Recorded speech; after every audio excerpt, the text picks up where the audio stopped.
editorial Utadeo, sello editorial de la Universidad de Bogotá, Jorge Tadeo Lozano. Les damos la bienvenida a todos ustedes quienes nos están acompañando hoy, muy a pesar del clima, para poder celebrar este encuentro que teníamos pendiente desde hace rato con el doctor José Fernando Izaza y con el doctor Diógenes Campos, para celebrar y hacer la presentación oficial de 2 libros que fueron editados el año pasado ya, ¿cierto, doctor Campos? 2021. Física de vuelos espaciales y vuelos espaciales y ciencia ficción. Un reto editorial, de hecho. Un reto editorial. Pero la verdad es que salieron muy bellos y pues además, no sé si la mayor parte de ustedes conozca el catálogo de la editorial, pero mucho de ese catálogo se centra en ciencias sociales, ciencias naturales, artes y diseño, y pues estos son libros de física, entonces también como que nos abre otro tipo de líneas y estudios que también, digamos, en términos de conocimiento, cosas que puede ofrecer la Universidad Jorge Tadeo Lozano. Para mí es un honor y un gusto presentar a nuestros panelistas. Tenemos a el doctor José Fernando Izaza. José Fernando Izaza es ingeniero electrónico de la Universidad Nacional de Colombia, con maestría en matemáticas de la Universidad de Estrasburgo. Creo que lo dije bien, siempre se me sale, no sé si se me sale el inglés, el francés o el alemán. Y maestría en física de la Universidad Nacional de Colombia, doctor honoris causa de la Universidad Nacional de Colombia. Ha sido profesor de la Universidad Nacional, de la Universidad de los Andes, de la Escuela de Ingeniería Julio Garavito y de la Universidad Central en las áreas de matemáticas, física, vuelos espaciales y física de la ciencia ficción. También ha sido autor y coautor en libros en las áreas de energía, cambio climático, gravitación, ecología y sistemas dinámicos. Y por el otro lado, tengo que ampliar aquí un poquitico la visión. Tenemos al doctor Diógenes Campos Romero. El doctor Diógenes es físico y magíster de la Universidad Nacional de Colombia y doctor en ciencias naturales de la Universidad Kaiserslautern, ¿cierto? Ya lo dije bien. En Alemania. En la Universidad Nacional de Colombia alcanzó la categoría de profesor titular y maestro universitario y recibió la distinción de docencia excepcional y la medalla al mérito universitario en investigación. Ha sido decano y vicerrector académico de la Universidad de Bogotá, Jorge Tadeo Lozano, y vicerrector académico de la Universidad La Gran Colombia. Doctor Campos, doctor Izaza, bienvenidos a la Feria Internacional del Libro de Bogotá y pues muchísimas gracias por haber aceptado esta invitación de la editorial. Muchas gracias. Aquí les paso el micrófono. Sí, señor, ya empezamos. Pues hemos venido hablando de física de vuelos espaciales y de vuelos espaciales y ciencia ficción, y un poco la charla que queremos llevar a cabo hoy es sobre esos diálogos que ocurren entre la ciencia y la ficción. Pero antes quisiéramos ofrecer un contexto sobre estos 2 libros, particularmente arrancando con Física de vuelos espaciales, que fue el primer libro que sacamos en esta colección. Y yo quisiera que el doctor Izaza, para arrancar, nos diera como unas pistas sobre qué trata este texto, de qué trata Física de vuelos espaciales y también cómo llegaron a esta inquietud de hablar de física de vuelos espaciales, particularmente en Colombia. Muchas gracias y ante todo, muchas gracias a los que pudieron venir con semejante aguacero. Hace algunos años en la universidad dicté unos seminarios sobre vuelos espaciales y realmente el objetivo de esos seminarios fue el siguiente. Se está hablando mucho del viaje a Marte. La generación nuestra nos tocó en la juventud el viaje a la Luna en 1968. Y ahora se habla mucho del viaje a Marte. Y no solamente se habla mucho del viaje a Marte, del viaje tripulado a Marte, aclaro, porque las sondas espaciales han llegado desde hace ya varios años. Y se está hablando mucho también de algo que realmente hace 40 años era ciencia ficción, los exoplanetas. Ya se han encontrado, no muy cerca desafortunadamente de la Tierra, planetas que orbitan alrededor de estrellas. Entonces la imaginación dice, bueno, y de pronto se podrá ir hacia allá. Adicionalmente, el sistema solar está siendo explorado permanentemente. Ya no solamente en la carrera espacial están Estados Unidos, Rusia, sino por supuesto China, la India, hasta Abu Dhabi. Y la idea era, bueno, no hablemos de los satélites, hay más de 50.000 satélites generándonos algunos mucha basura, valga la verdad. Entonces, la idea es, bueno, demos unas bases matemáticas y físicas de cómo es un vuelo espacial, cuáles son las limitaciones que tiene, por qué no es fácil salir del sistema solar, cuál es la principal restricción que existe hoy en los vuelos espaciales. Pero para eso podíamos optar por dos caminos. Uno, libros de divulgación, que hay muchísimos libros de divulgación, o libros ultra especializados para carreras de astrodinámica que en Colombia no existen. Entonces decidimos ir por la mitad, hacer unos libros no de divulgación. Valga la verdad, las carátulas son engañosas, es propaganda engañosa. Es propaganda engañosa, pero bueno, ¿qué vamos a hacer? Porque están llenos de ecuaciones. ¿Por qué?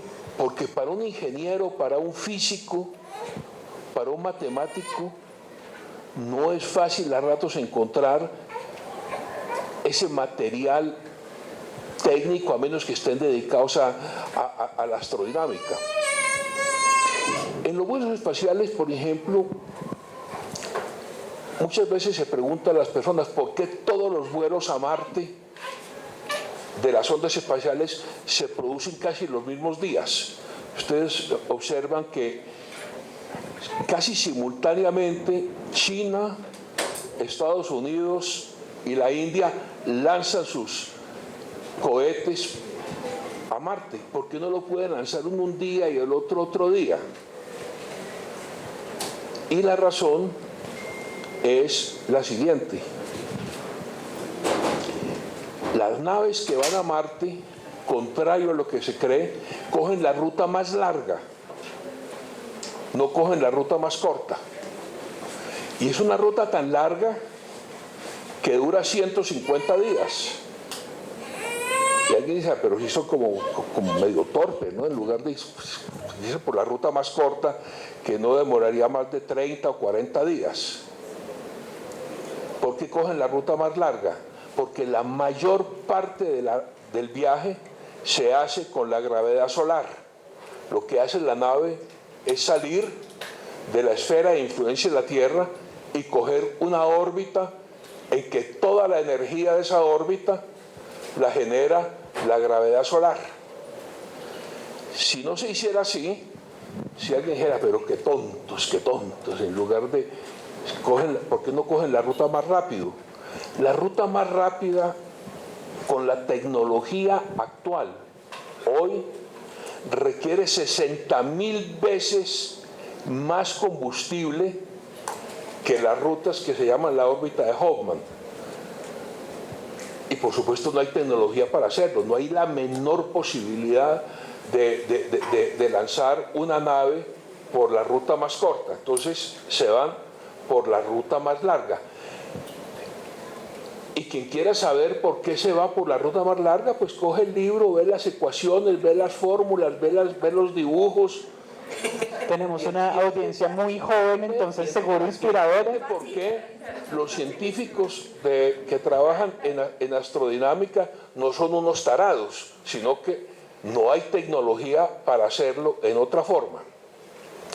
Igualmente, para ir más allá del sistema solar, o por lo menos a los confines del sistema solar, que no es cerca, se demoran 10 años las naves, pero se demoraría mucho más si no utilizan algo que es muy interesante, que es el efecto de onda. Seguramente los que son aficionados a las películas de ciencia ficción, por ejemplo la de Nuestro hombre en Marte, recuerdan que hay un científico que dice, ¿no?, que la nave no venga a la Tierra, sino que coja el impulso por la Tierra y pueda llegar a Marte un poco más tiempo para rescatar al astronauta.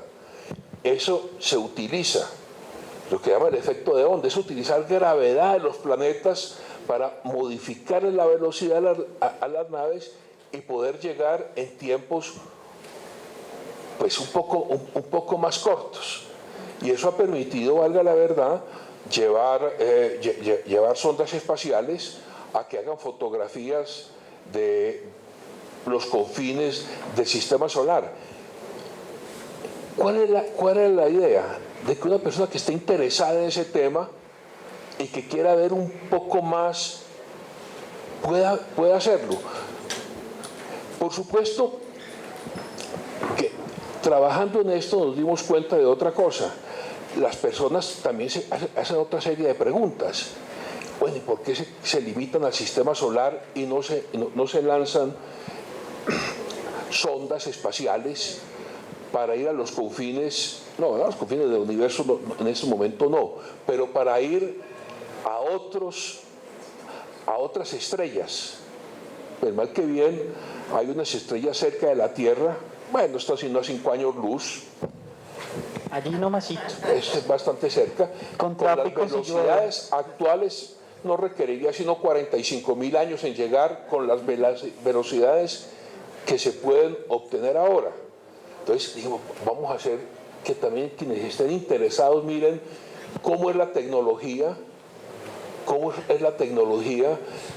pero que con esa tecnología pues la verdad no es posible todavía razonablemente lanzar naves ni siquiera a la estrella más cercana. Y la estrella más cercana pues tiene una serie de ventajas. Bueno, no la más cercana, sino una que está a 5 años en lugar de 4,5, que se han encontrado exoplanetas. Ustedes se imaginan lo interesante que sería pues poder lanzar una nave y mirar qué hay por allá. Seguramente los seres, si hay seres pensantes, deben ser mucho más inteligentes porque no han venido acá. Solamente esa es la prueba de que pueden existir seres pensantes fuera del sistema solar. Pero entonces, la idea también era, bueno, vamos a ver cuáles son las limitaciones. Igualmente, hay algo que nos molestaba mucho, porque es la verdad, cuando se habla, es que las naves espaciales, por ejemplo, las naves que están en las estaciones orbitales actuales, que trabajan aquí, no más acá, 200 kilómetros, a nada, absolutamente ninguna distancia.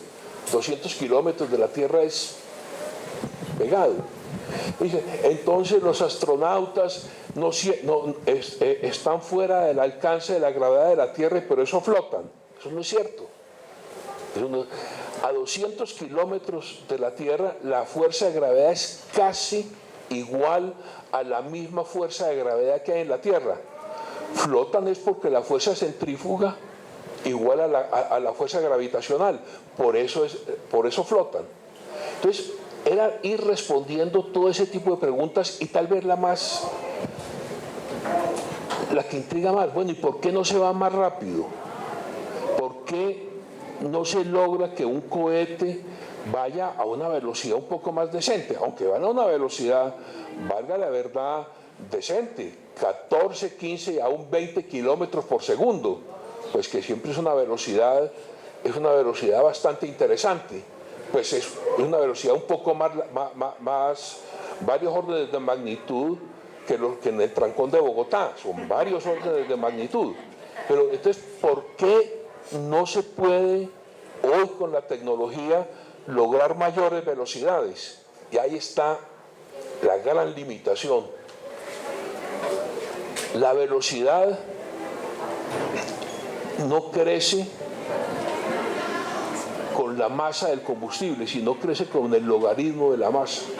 Y esa maldita función tiene la propiedad de que crece muy lentamente. Entonces uno tiene que aumentar 10, 20, 100 veces la masa para buscar un pequeño aumento de velocidad.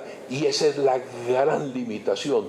La gran limitación de los vuelos espaciales hoy es la velocidad de escape de los gases de combustible. Y en eso, desafortunadamente, se ha avanzado, pero no tanto. Se ha avanzado, desde los cohetes B-2 que lanzaban los alemanes para bombardear Londres, a los cohetes de Elon Musk, han logrado velocidades de expulsión de combustible de 3 y 4 kilómetros por segundo, que eso ya es, pero con eso con eso realmente pues se pueden hacer viajes por acá cerca. Doctor Izaza, yo quería hacerles una pregunta a propósito de eso que usted está comentando, porque usted acaba de mencionar toda una historia reciente alrededor de los vuelos espaciales y evidentemente la última noticia grande ha sido todo lo de Musk y un poco más recientemente, pero que nos involucra a nosotros como colombianos, fue el amartizaje. Y yo quisiera preguntarles, ¿ustedes cómo ven la historia o los estudios de la aeronáutica espacial acá en Colombia y digamos ese desarrollo que nosotros como país podemos aportar a esta ciencia? Doctor Izaza, por favor. Bueno, justamente tomé unos ligeros apuntes marginales sobre ese tema porque es una pregunta realmente, digamos, interesante. Porque me hice la pregunta, cuando tenemos estos dos libros, un lector, ¿qué rutas de exploración podría encontrar? Y tarde o temprano uno llega al tema del papel de los vuelos espaciales o afines en el caso de Colombia. Quiero comenzar, digamos, por enviar el mensaje que está implícito en los libros. Naturalmente los libros tienen que ver con vuelos espaciales, con tecnología que están desarrollando los países más avanzados, pero que uno encuentra, como mencionaba el doctor Izaza, el caso de los Emiratos Árabes Unidos. Es una de las 3 naciones que lanzó en el 2020 un vuelo a Marte y que ha sido completamente exitoso. Entonces uno se pregunta cómo un país naturalmente tiene mucha plata, muchos recursos, pero es relativamente joven. Es un país que no ha cumplido los 100 años de independencia, pertenecía al Reino Británico. Pero hizo una cosa que a mí personalmente me llamó mucho la atención y que tiene que ver con la pregunta. Y es, llevan 50 años más o menos de independencia y están planeando celebrar los 100 años. Y para esa celebración de los 100 años, entonces organizaron un plan de desarrollo nacional con una idea central en la mente, que brevemente se describe en lo que ellos dicen: la tecnología en el futuro, dentro de 30 años, va a ser una tecnología esencialmente espacial. Van a haber negocios para producir componentes, para producir cantidad de inventos que se necesitan, no necesariamente para lanzar solamente o cohetes o poner el hombre en el espacio. Entonces eso lo que significa literalmente es un país como Colombia necesita una visión de mediano y largo plazo con unos proyectos no necesariamente de tecnología espacial. Hay muchos proyectos que son importantes para el país. Y si ese mensaje no es suficientemente poderoso, continuaremos supeditados a quienes no han gobernado y que no han tenido siempre la visión de futuro. Ese es el principal reto. Por otro lado, en cuanto a qué se ha hecho en Colombia, bueno, yo tengo algunos datos más detallados, pero esos los tengo por aquí en este sitio. No quería corchar con la pregunta a propósito. COMPES 2020, o sea, hace un par de años, justamente cuando estábamos escribiendo los libros. COMPES 2020, el 3983, política de desarrollo del espacio, visión estratégica para el país, hoja de ruta, gobernanza. Están muy bien los enunciados, pero se quedan en el papel. los avances son realmente poco significativos.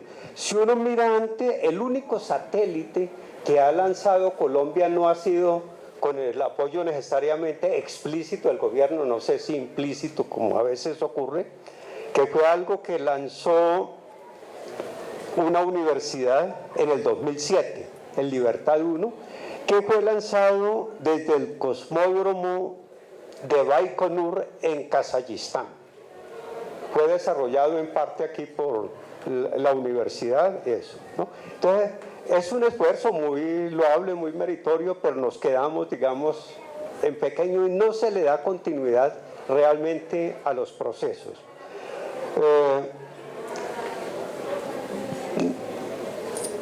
Ni para qué los asusto, pues.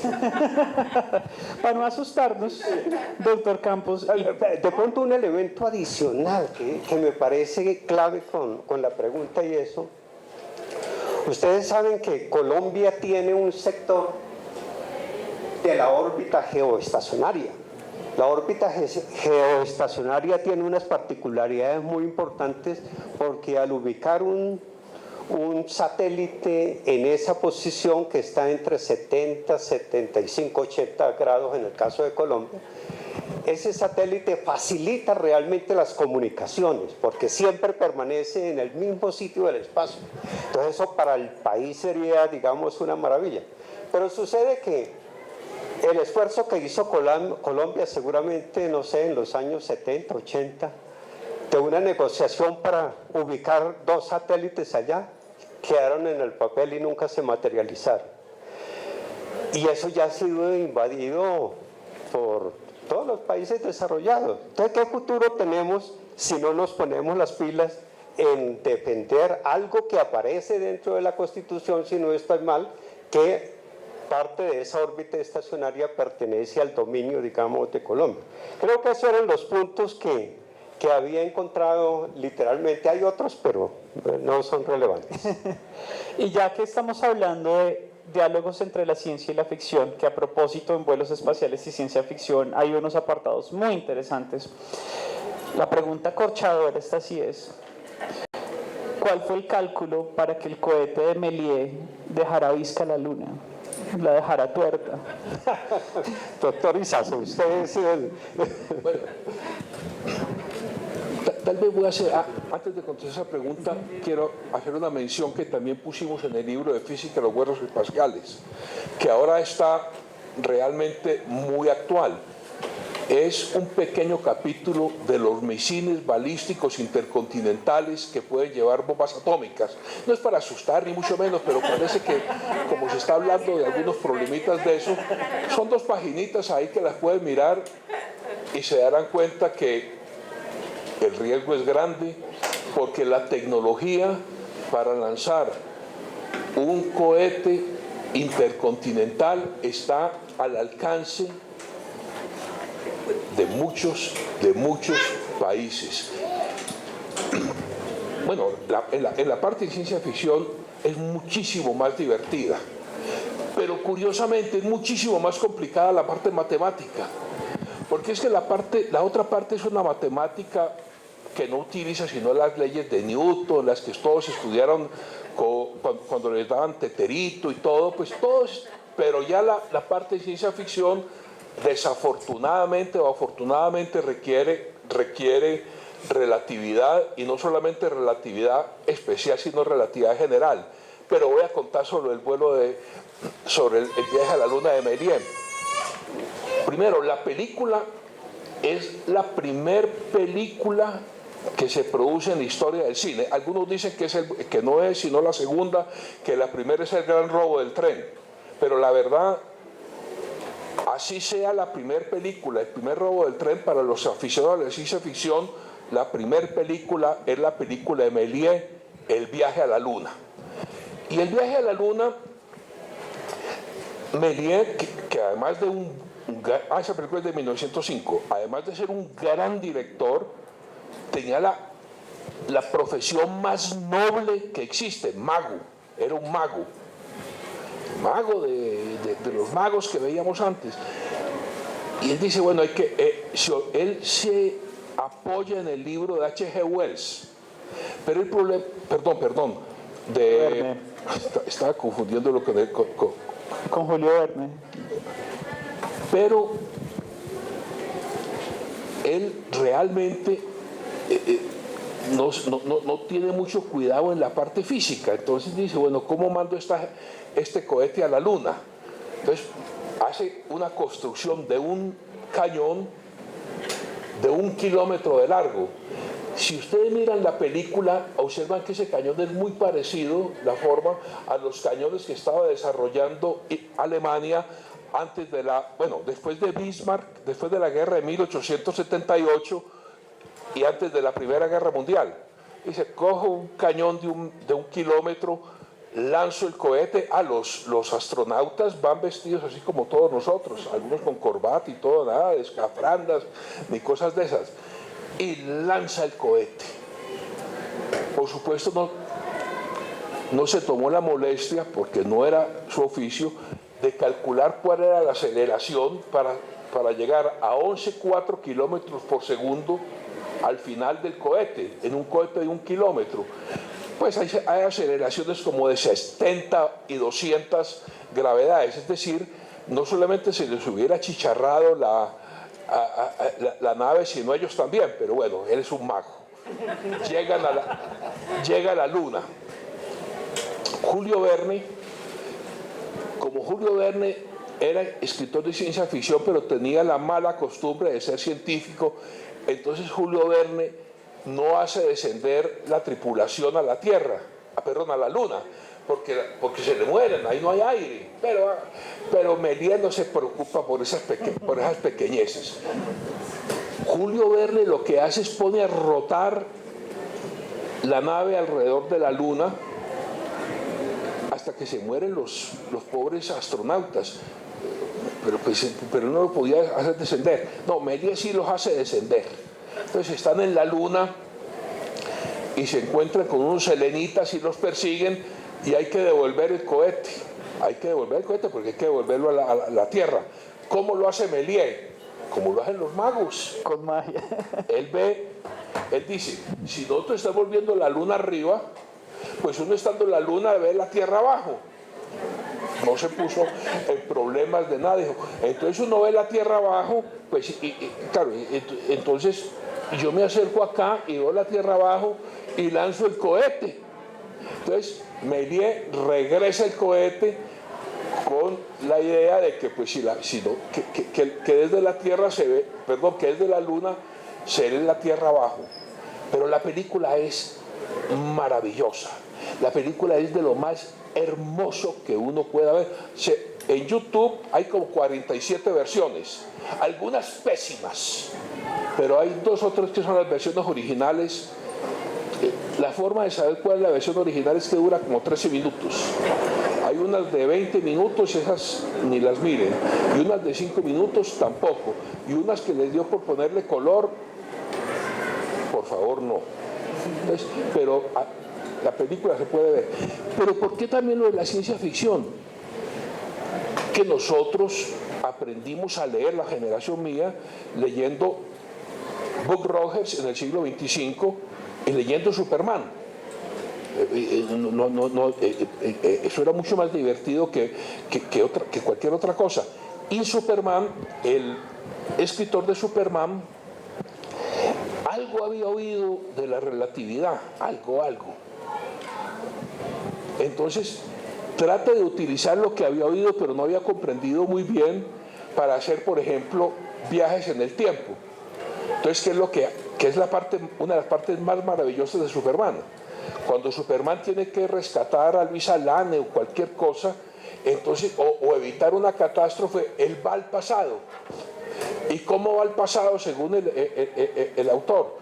Aumentando la velocidad hasta que sea mayor que la velocidad de la luz. Como el escritor de Superman en alguna parte había visto la fórmula del tiempo de relatividad especial, en que si la velocidad es mayor que la de la luz, el radical se hace negativo, él no tuvo ningún problema. Pues si el radical es negativo, la raíz es negativa. ¿Vale? Y entonces va hacia el pasado. No, realmente, si el radical es negativo, la raíz es imaginaria, pero no era un buen dibujante, tenía mucha imaginación, no era un matemático, afortunadamente, y si no, no hubiéramos visto a Superman. Tampoco puso mucho cuidado en algo, que es muy interesante. Las nuevas versiones de Superman, los directores, estamos hablando muy largo ya, ¿no? Los directores... Tranquilos, nos quedan 5 minutitos, pero terminemos ahí. Sí tiene ese cuidado, porque Superman entonces empieza a aumentar la velocidad, hasta que supera la luz y llega al pasado. El escritor de Superman no se puso en el problema de que a medida que va aumentando la velocidad, la masa desde la Tierra se le va aumentando hasta que llega al infinito. Y cuando está llegando a la velocidad de la luz, ese Superman tiene una masa que supera toda la del sistema solar y crea una catástrofe 1.000.000 de veces más grande que la que trata de solucionar. En las nuevas versiones de Superman, Batman y todo eso, no se ponga a hacer esa estupidez porque destruye el mundo, pero en las anteriores pues no tenían esa preocupación. Otro punto que fue muy interesante, y eso sí, valga la verdad, es una parte original, es calcular el tiempo de viaje de Superman y la energía necesaria. ¿Por qué? Krypton explota. Krypton no puede ser un planeta dentro del sistema solar, porque pues todos nos hubiéramos dado cuenta de la explosión de Krypton y el autor pues hubiera sido un enredo, no. Entonces, Krypton debe ser un planeta, un exoplaneta a 6, 7 años luz. Y hacer un viaje a 6 o 7 años luz y que llegue relativamente joven es complicado. Sin embargo, hicimos los cálculos en que si va a una velocidad del 0.98 de la velocidad de la luz, ese viaje de 5 años lo puede hacer en 1 año. O sea que puede llegar bebecito, o sea que le puede meter sus teteritos. Está en la audiencia por ahí. Todas esas cosas. El único pequeño problema es que la energía que se requiere para lanzar desde Krypton a Superman y que llegue a la Tierra, la parte de cómo aterriza en la Tierra, esa no la hablemos porque eso es complicadísima. Esa parte no hay forma de... La única forma es utilizando antimateria, porque la antimateria si no tiene el problema de la velocidad de escape de 4 kilómetros, 5 kilómetros, ¿no? Esa sí se va a 300.000 kilómetros. Pero el problema es que la energía para llevar esa nave supera la energía que puede estar condensada en toda la Tierra. Entonces, pero bueno, hay forma de hacerlo.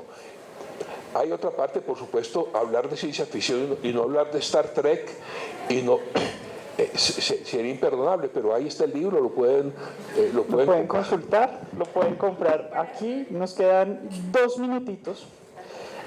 Porque el tiempo en la Filbo se nos ha ido muy muy rápido, como en todas las presentaciones, pero en estos 2 minutitos yo quisiera que ustedes hicieran la invitación para consultar este libro, y también para que ojalá, si existen padres de familia acá, que también tengan fe en la ciencia y que en Colombia se pueden hacer cosas. Yo quiero iniciar la respuesta hablando ligeramente de Superman, porque me parece bien interesante, para complementar un poco lo del doctor Isaza. Y es que en nuestro libro hacemos referencia de un enunciado que alguien hizo, que está transcrito, sobre el papel de la ciencia ficción, y es realmente imaginarse esos futuros posibles.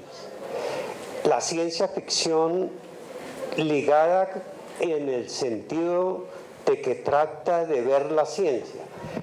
Y más allá de Superman, encontré en estos días una cosa simpaticísima que tiene seguramente que ver con lo que ha pasado siempre en los gobiernos, y dice básicamente Superman primero fue el mayor superhéroe, digamos, el superhéroe que dio inicio a todos los personajes del mismo tipo.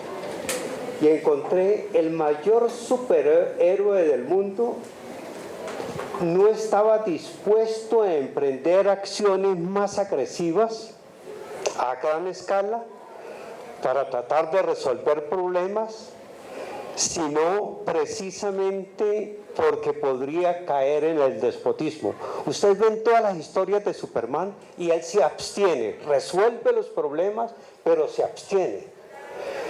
Y ustedes se imaginan por qué me pareció interesante ese enunciado. Hoy en día en la guerra Rusia-Ucrania, el superpoderoso no respete estas reglas elementales de no abusar del poder, independiente que se puede negociar o cosas de ese estilo. Eso me parece interesante. Lo otro, simplemente como información adicional, mire, todos los adelantos científicos que se han materializado, que se han realizado, en buena parte han venido primero de unas ideas de ciencia ficción. Ustedes imagínense en el caso de Kepler, una vez que descubrió sus leyes de movimiento, y luego viene una película como la que el doctor Izaza nos comentaba, de lanzar el hombre a la luna con un cañón. Unos científicos comenzaron a pensar, ¿y cómo se logra eso? ¿Cómo logro alcanzar la velocidad de escape? ¿Cómo evito que las personas se mueran? Y ahí aparecen precursores de los vuelos espaciales, que eso requiere, digamos, toda una sesión para hablar de cada uno de ellos.